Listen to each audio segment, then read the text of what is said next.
Deja, gaminti vis tiek tenka, nes turiu 2 alkanus burnelis, tai šiandien labai greta tingu tikrą žaisti, tiesiog vištienos filė, susipjaustau tėpšitą, nes ne iš vakar marinuota, ne iš vakar daryta, prieskonė, kokius mėgstat aliejus, kas tas balcai, majonezus. Aš jums sakau, ir debencijai laikti, Jėzus Marija. Na, ką man užtrink kartą žodžią, aš negaliu.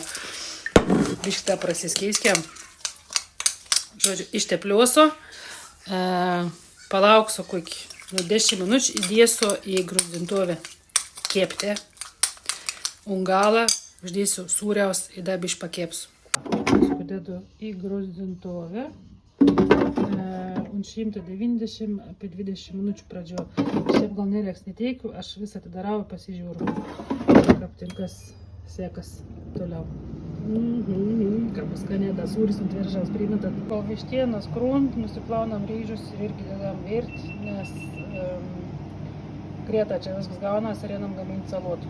Salotas bus tokias, salieris, žirnelė, morka, krapa, česnakiukas, majonezus, druska, pipiriuką. Labai skanė.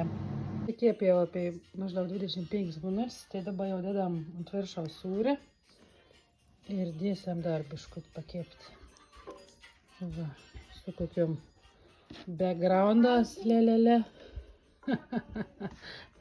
Vis dėlto beveik kalėdas jau, ne? Va, sūriaus negailam. Sūriaus niekada nebus per daug.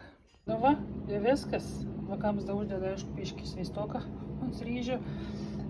Višta gaunas taip 25 minutes kepat be nieka, uždeda da sūriaus ir dar apie 5-7 minutes pakepinat. Žiūrėkite, aišku, kaip jūs mėgstat, gal jūs mėgstat labiau susprūdus, galbūt ne.